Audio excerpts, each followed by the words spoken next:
In today's Learning Corner video, we're going to be discussing the gold event, whether it be fighting within members of your own kingdom or fighting kingdoms beyond your own.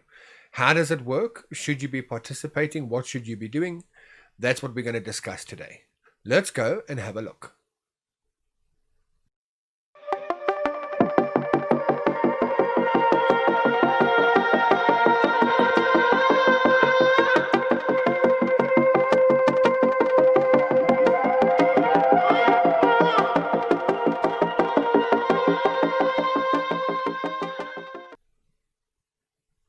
Hey guys, Mountain here, bringing you another Learning Corner video, and in today's video we're going to be discussing the gold event, whether it be within your own kingdom or participating in kingdom raid against kingdoms outside. What does it actually entail, how to plan for it, and how to succeed, as well as what you should be doing, hopefully, to help your kingdom out. Okay, so effectively, both of those events, the gold event for when you are fighting against your own kingdom, as well as the gold event when you are fighting other kingdoms, are both pretty much the same. They both have daily tasks that you do building up to the kill event with slight differences. If I go into my gold event, for example, on my day one, we have Magic Spire stage. Now, this is the equivalent of the previous version, where if you're in a kingdom that's younger, you're going to be having gather resources. Once you get to the point where you're doing kingdom raid, it's going to be gather magic crystals. So you want to be gathering crystals in the spire to get this, or you want to be gathering resources. Okay, these are really self-explanatory, so I'm not going to go into heavy detail with it. If you're not sure, all you got to do is hit the question mark or the I button, and it will tell you how to get points. Okay. Get your level points up as much as you can. If I'm not mistaken, you get Dream Arcana from the previous version where you are fighting inside your own kingdom, and you get the Sanguine Arcana when you are fighting Kingdom Raid version. Okay. Level 2 is Construction and Research. Same thing. Get your levels up. Killing Monsters and Barbarians. Again, same thing. Easy enough. Get your levels up. And then the training stage, this is preparing. The next day after training is always the kill day. So it's giving people the chance to train for troops that can be killed, or train for troops to do the killing with. Okay. The rewards obviously slightly vary. And once you are doing Kingdom Raid, you get rewards such as this one here, the Wounded Conversion Scroll, which is fantastic. But effectively, they're still the same thing. Train troops, get your rewards. And then the last portion of it is the killing portion. This is the important portion that we're going to be discussing today. When you are fighting within your own kingdom, the idea then is to go and find other alliances, and your alliance versus their alliance, and you battle it out and you get your points. The downside to this is that you potentially are killing off a lot of players who are really trying to succeed in the game and get to a point, or they're new and they want to get to the point where they themselves can be like you and go out there and attack and have fun as well. So what we ended up doing in our kingdom, and this is my suggestion to you guys, if you use it or not, that's up to you. But what we ended up doing in our kingdom, and it made a world of difference, is we declared a peacetime and a wartime. For example, we started off by saying Monday to Thursday, there's peace. You're not allowed to attack any tagged player within the kingdom. Untagged players are free to attack because, number one, they're either an inactive player, which was kicked from an alliance, or number two, they might be a bot, a farming bot, for example, in which case, feel free to attack them anyway. And then on Friday, Saturday, Sunday, the kingdom had war, which means my alliance could attack your alliance, or I as an individual could attack you as an individual, and things like that. So what that ended up doing is that gave the players who were smaller the chance of Monday to Thursday to build up resources, to get some gold, to get shields and things like that, that they could protect themselves on Friday, Saturday, Sunday. It also allowed people to have the build-up fun before fighting on the weekend, where, oh, I'm going to kill you. Oh, you're going to try. Well, I'll be over here waiting for you. And you have the smack talk and things like that. And the whole thing gets a nice build-up, okay?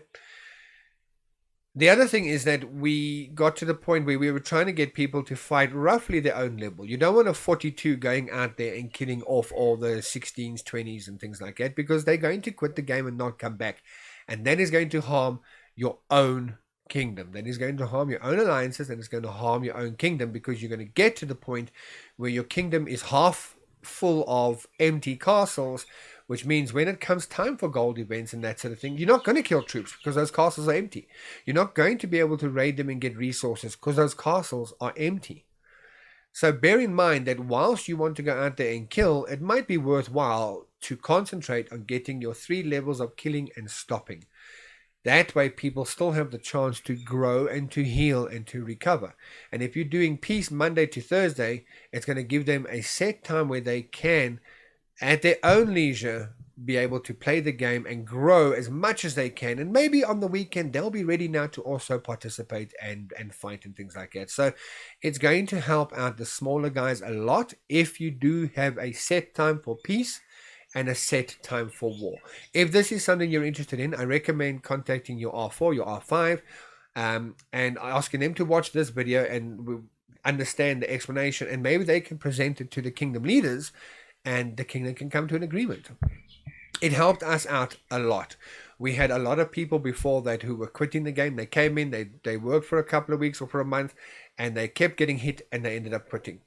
And I mean, I personally came very close to it once, where I had just built up the resources and I thought, okay, cool, I'm going to actually be able to participate in this next event. And the reset came, and within 2 minutes of the reset, I was still trying to prepare and get ready. I got attacked by a big player and I got completely zeroed with one of their attacks because they were so big in comparison to my account. They were in, I think, 38 at that stage. I was at 24 and they completely zeroed me out.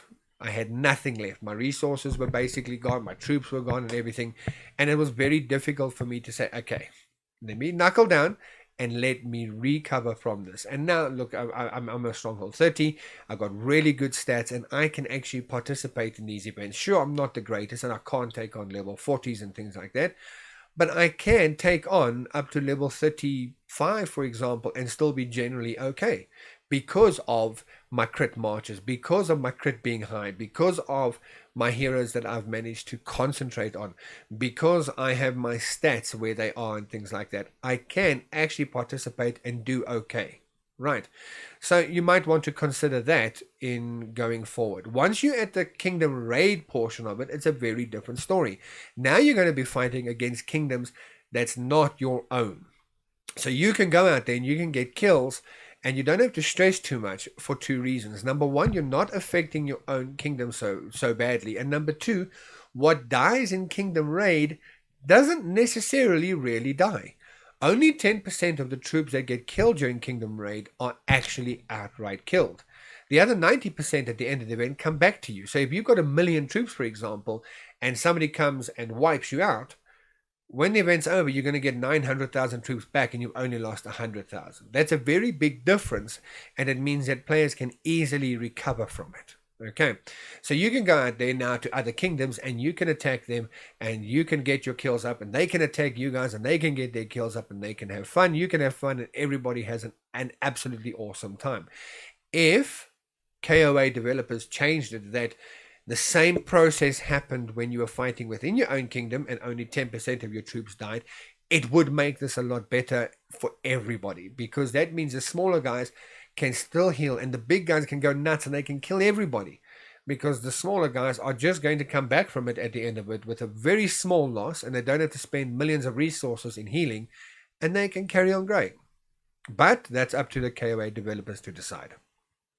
Right, so that is the 5 stages basically in a nutshell, and we're going to look at now how to plan for the actual kill portion. And it's actually quite simple if you think ahead. Right, so what you got to do is you got to decide 2 things. Number one, what are you going to be doing? Are you going to either go on your own out there and you're going to attack, get your points up, keep killing, or get to a certain point and stop, or whatever the case might be? You need to know that before you start so that you can understand your role in this event. If you are, for example, a player who's going to teleport maybe twice, they're going to hit a couple of people, come home, and they're going to shield for the rest of the event, you don't necessarily belong in a raid group who's going to go out there and teleport 20 times and hit a whole bunch of people. It's very different roles to be playing. If you are somebody who doesn't want to go out there and kill, your role might be to stay behind and protect who is inside your alliance. So you're going to hide, or you're going to put yourself in a position where you are closest to all the smaller guys, and if somebody comes in and they attack, let's say they're a stronghold 30, you're a stronghold 30, they're going to attack somebody, you're going to quickly reinforce that player so that whatever troops attack dies and that player survives, and you're going to get your kill points anyway that way. So you need to decide beforehand, what is your role going to be? Where are you going to fit in? Then the next thing you've got to do is, once you know that role, you've got to start planning, where are you going to do it? If you're going to stay in your own alliance and protect your kingdom, where are you going to go and do it? So for example here, if we look at this alliance over here, there's a lot of smaller players.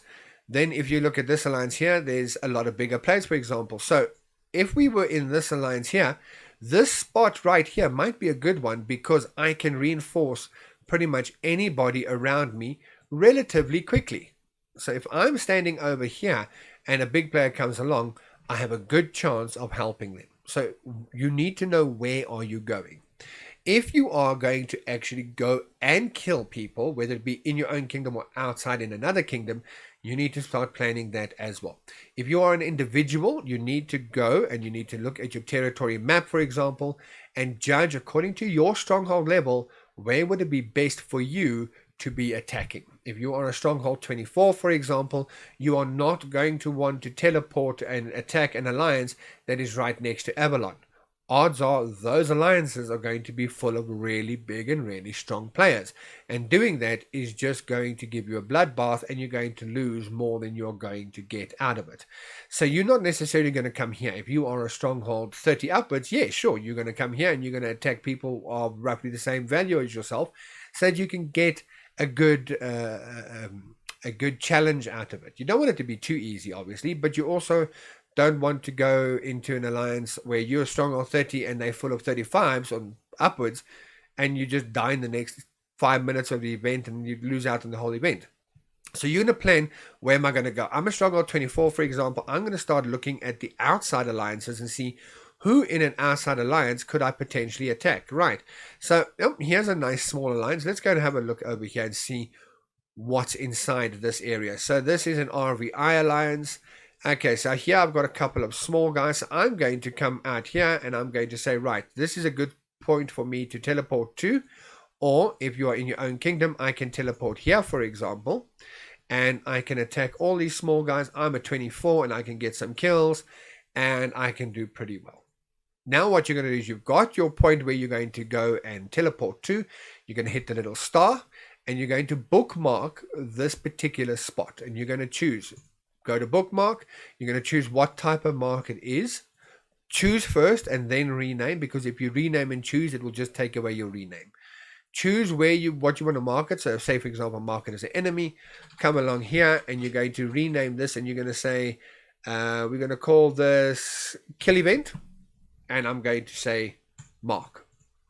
Okay, now if I go to my bookmarks and I go to my enemies, because that's what I did, I got a kill event marked over here. And if I click on the go to button, it will bring me straight there so I can see it on the map. So if I go back to my castle, for example, I can come to my bookmarks and I can go to my enemies. I can go to this one and say go to, and it will show me the exact mark that I saved, and I can go straight away, teleport there, and I can do my attacks.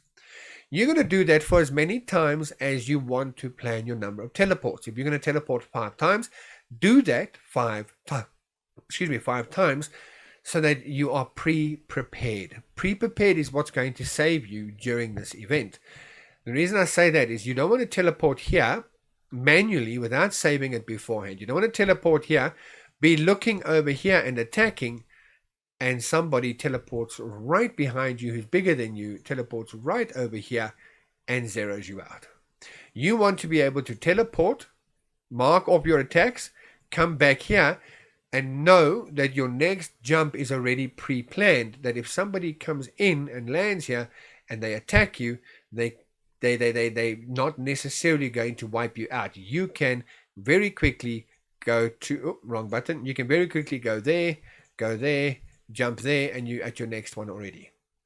Okay, click teleport and then say teleport and you're there. Simple as that. Okay, planning is half the battle. The next thing you can do to protect yourself is, once you teleport, for example, to here. Okay, so let's just see where my mark is. So if I'm over here, I take up these 4 squares. Nobody can teleport next to me here. So I'm safe. Nobody can hit me right there. How do I protect myself and give myself a little bit more warning? Well, simply put, if I put a troop, for example, over here on this mark, nobody can teleport within this area over here. So the only way my opponent is going to hit me quickly is if they teleport here and attack and speed up. So they're using resources. If they're not going to speed up, that gives you enough time to see the red flashing light, hit here, hit there, hit there, hit there, and hit there, and you're gone. Okay, so planning is the biggest key to this whole event. On top of that, you don't want to be attacking these guys, for example, and now go, shit, where am I going to go to next? Now you're going to go back to your map, and you're going to be looking, okay, where's the next good place to jump? Maybe I can, and while you're looking at the map, somebody jumps in, speed teleports, and zeroes you out.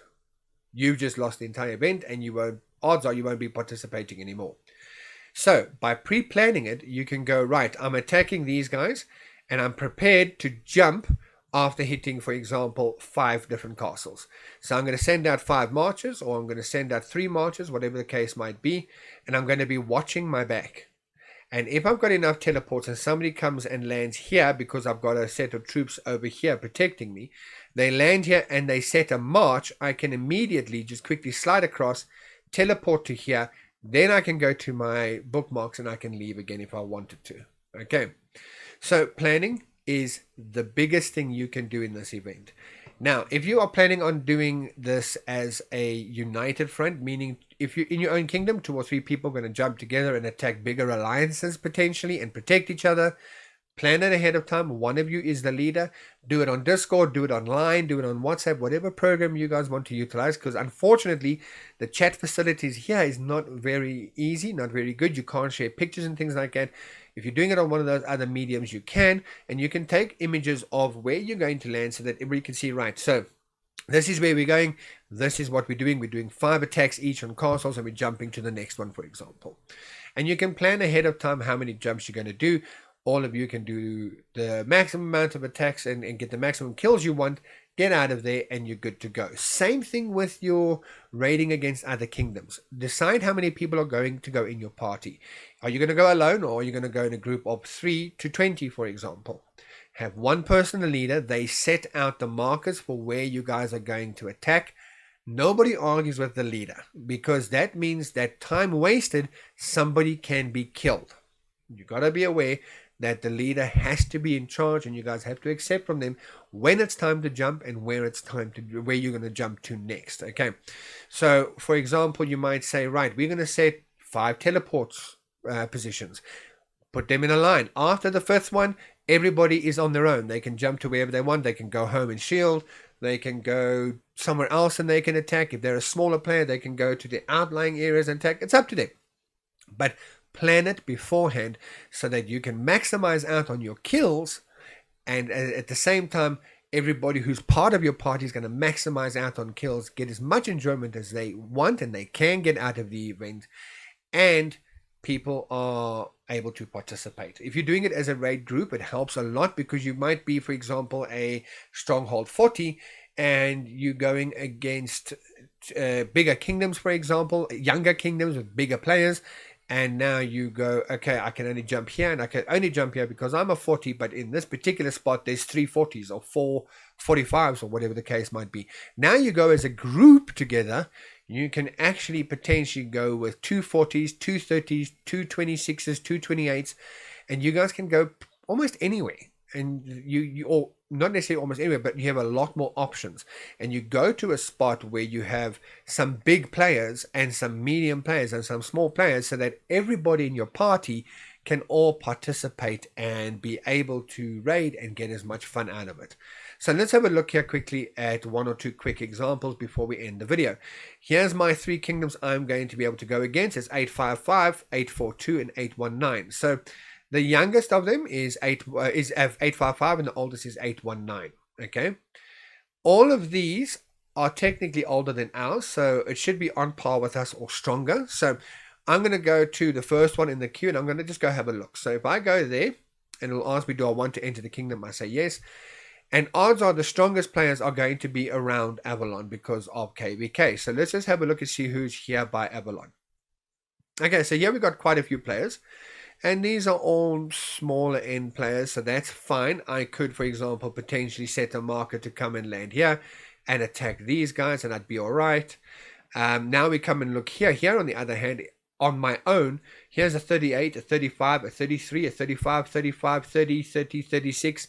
Odds are, if I teleported here, I'm going to get zeroed before I really get to do anything. So no, I'm not going to be wanting to come here unless I'm in a group of, let's say, 10 players, 3 big, 3 medium, and 4 small, for example. My bigs can come with, and their primary function can be to attack everybody who is 32 upwards, for example, and then your mediums can be attacking everybody who is 29 to 32, and then your smalls can be attacking everybody who is below 29. Okay, so you're going to look around here, and as the leader, the planner, you're going to try and find a space that accommodates all of your raid group. So if I go and say this spot over here, for example, that means my bigs can come in and they can teleport anywhere around here, including this little spot over here. And the bigs can hit the big guys over here. Medium guy, for example, can come in and land over, let's have a look, can land over here.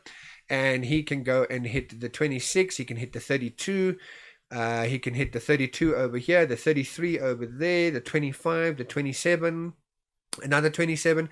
Your small players can come along and they can look on the outlying areas for, there we go, so somebody can come over here, a small player can go here, for example, and it can hit the 16, this 22, this 25, this 27, 26, 18, 26, and they can also participate. And what happens is the bigs in this alliance are now going to look at it and go, who's actually the threat here?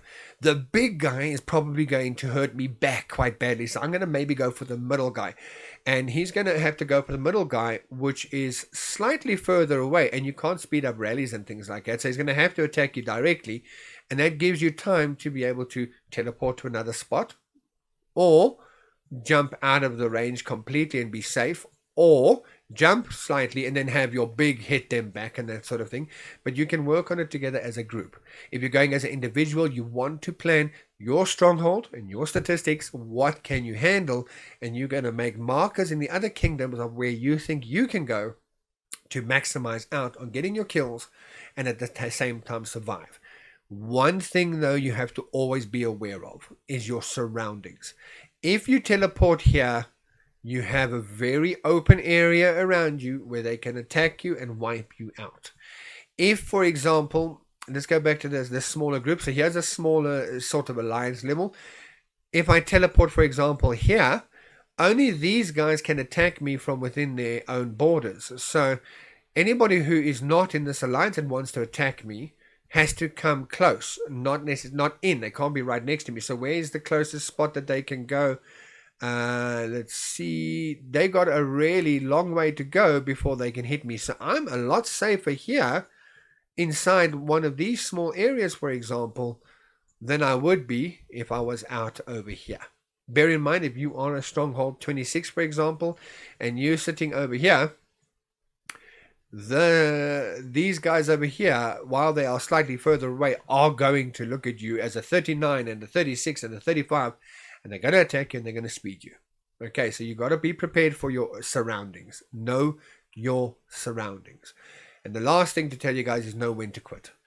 If you are doing really well, you're in a spot like this and you're hitting everybody, know that the longer you are there and the more people you are hitting, the higher your risk, mathematically speaking, that one of the bigs in the kingdom has either seen you, or read a message in the alliance to know that you are there and attacking, or read a message in kingdom chat to know that you are attacking, and will come and hit you. So be prepared to land, hit several times, and get out of there if you don't want to take on a bigger player. If you want to take on a bigger player, very different story, of course. Go for it, set bait maybe, put on an anti-scout, have your 1 million rally capacity filled up with T10 infantry when you are a stronghold 26, for example, and let them attack you and do some major damage. That's obviously up to you to decide on how your individual game goes. Otherwise, guys, that's going to be it for this video. I hope that this helped, and I hope that this explained to you guys how to prepare and plan better for it. If it did, please hit the like button or drop a comment down below. Let me know how this helped you, or if there's anything you can think of that I haven't thought of. Drop a comment down below so that people who see the video can see the comments and they can also be made aware of something that maybe I missed. Otherwise, guys, don't forget to hit the subscribe button and the bell notification icon so that you can know whenever I make new videos, learning corner, updates, or whatever the case might be. And you can be always in the know of what's happening in and around you and your kingdom. Until the next video, guys, be good, be well, and be safe. Bye.